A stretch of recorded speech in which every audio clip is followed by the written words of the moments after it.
So hi everyone, my new book Lanchin in Your Pocket, Beginner's Guide to Building Gen A Applications Using LLMs is out now on Amazon. The book is already a bestseller. As you can see, it is trending on #3 on Amazon bestsellers. So go grab your copies and find the link in the description below. Thank you. So hi everyone, today we will be walking through how to get started with writing your first research paper. This is the experience that I have drawn from my two research papers that I have already published with elsewhere. So let's get started. So we will first of all starting off with the rough paper architecture, what a usual paper looks like, and what are the different subsections that you should be following. So these are the sections that are majorly present in any research paper, that is abstract, introduction, methodology, results, discussions, and references. Talking about abstract, the abstract basically covers what problem we are solving and how it is relevant to the current world, like sort of a background and objective, your methodology, your algorithm that you are implementing, and what makes it unique from the existing solutions and results. Take it as a very crisp version of a summary with these three major bullet points: background and objective, the methodology followed, and the results. That is in short. Do remember that it's the heading, it's basically can be taken as a subheading of your paper, so it is a make or break section. If a person doesn't like this abstract, he won't be deep diving into the paper. So it is very important, it has to be very crisp, no filler text should be there. Moving on to the introduction. So the introduction is basically more of a storytelling skill, where we'll be having multiple subsections within it, setting up a background for your problem basically. So first of all, we'll be discussing on the problem background. So like for example, I wrote research papers on prescription digitization. So the introduction would cover these points, like what is a prescription, what is the total number of prescription received every day, like what is the impact, right? In every details about prescription, how who writes prescription, who what are the number of prescription getting issued, why do we need to digitize it. I think as I told you, the paper was on algorithms of digitizing prescriptions. What is the requirement of this, why are we solving this, what is the impact size, the current solution for this problem, and other things will be included in the introduction.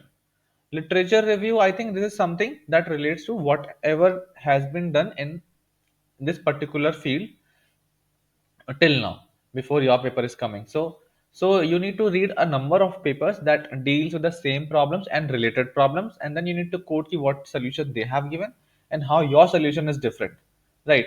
If you read, the crux of this section looks like whatever has been done so far, a few flaws and gaps, and then how are you improving on those flaws and gaps. This will be covered in the literature review section.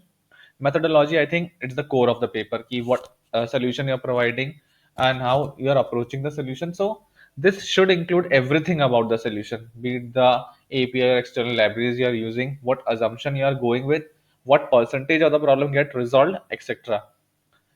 You can see here now presenting the algorithm within the methodology. You can follow multiple approaches, like theoretical explanation, you can go with pseudo codes, diagram codes, examples. More you make it more descriptive, the more it is easy to understand and to pitch in the methodology section. Results, as you must have assumed, the results that you got after implementing your methodology for the given problem statement, right? It is a very important section because I think as you can see here, out of my 4 to 5 months that I consume for writing a paper, it consumed nearly half of the time, so it's important. So first of all, it should start with side metrics, like which are not relevant to the solution but are relevant in general. Like for example, total number of prescriptions received, what is the percentage of bad prescriptions, and these metrics will change for you in depending upon the paper that you're writing on which topic. Mentioning the hardware details is important, ki what hardware you use to run this solution, what was the machine requirement, what was the time taken, latency, and all. Detailed information about the data set being used, and try to present the result in multiple perspectives, like in terms of latency, in terms of ease of deployment, in terms of model size, etc. It shouldn't just be metrics like accuracy and precision, but other side metrics also would be required. Discussion, I think after results, discussion part comes in, where we will be talking about the application of the solution and what is the pros and cons, like basically what is the best part about the solution and what are the disadvantages, right? Application will include like where the solution will be a good fit, and pros and cons, as you must have understood. And the third part would be the improvements, what can be done in future to improve the solution. The last part, I think, references, as you must be knowing, would be mentioning, quoting the papers, research papers, and other literature advices that you have followed to come up with the facts that are mentioned in the paper. Like, for example, you might be quoting, okay, in India, we receive about 10,000 prescriptions in Delhi, for example. Now, where are you getting this number from? This should be mentioned in the references resource key. This is the resource that I'm quoting. Now, an interesting point that comes in references is citation. You must have heard of this term if you are into research paper writing. So, citation is not the URL. I think initially I used to think it's the URL of the paper, but it's not that. Citation is basically a unique text attached with any paper, which helps to keep a record of how many times the paper has been mentioned anywhere in other papers. The total amount of the citations of a paper helps give you an idea about the quality of the paper, right? For example, if you look into attention is all you need, one of the best papers in NLP, it has a huge citation. This indicates that the paper is very very important in academic research, right? It's just an indicative, okay. And in results, in references, don't try to pick references from medium blogs, newspapers that are not that are not authorized, that don't have been reviewed, right? Better go with research papers. That's the best part.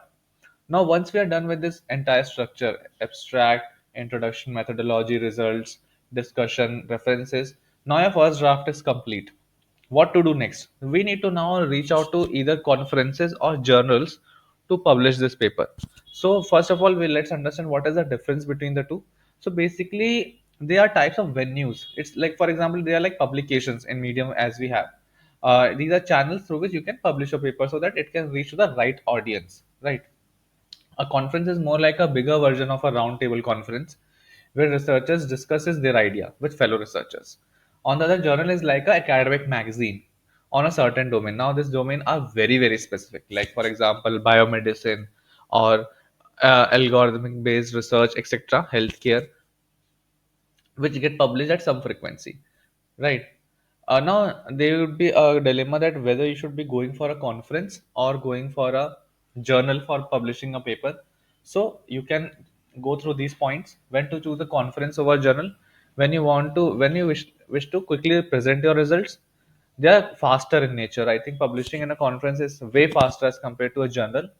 You don't have depth in your paper. You haven't touched every fine detail that is required, and you want other collaborators to work. Conferences can be chosen when then, and most probably, if you know, I think computer science people do prefer conferences over journals. When to choose a journal? When your work has depth in every fine detail. When you wish to have multiple chances. Like for example, if you're not knowing, if once you get rejected in a conference, you won't be able to go again. It's not the case with journals. In journal, once you get reviewed by the reviewers, you can make changes, again reach them, they will again, so it's a back and forth process in case of a journal. And your research paper is very long. uh, there exist page limits in conferences, so it has to be short, but in case of journals it can be a big document, right? Now, once you have decided over whether you should be going for a journal or conference, when you need to understand the path to how to submit. So basically, I have submitted both my papers to a journal. So rest of the video would be focusing on how to submit to a journal. So first of all, shortlist a few relatable journals for your work. Like for example, in my case, it was more towards healthcare plus digitization. Submit a biomedicine based work into a finance journal. It will get easily rejected, right? Also, don't expect your paper to be accepted by every journal, because the better the journal, the great the more qualitative they are, the lesser their acceptance rate is, and they would be rejecting paper on many grounds, right? So to choose a journal, there are basically two metrics that you can follow. One is an impact factor, another is a site score. The higher the better, no doubt. And eventually, when you're going for a very high impact factor or site score journal, do remember that their rejection rate will be also very high. So do make a list of preferred journals when you are going, and once you get rejected from one, you can go apply for the other. I think eventually for both of my papers, I think I initially faced 9 to 10 rejections. Finally, it got accepted. So again, maintaining a priority list of journals is always a good option. And this can be a time taking process, because you would be submitting to a journal, they might be replying back in a week or two, and then again if it doesn't, if it fails, you need to again submit it to some other journal, again they will take some time to reply back. So this is a time cumbersome thing.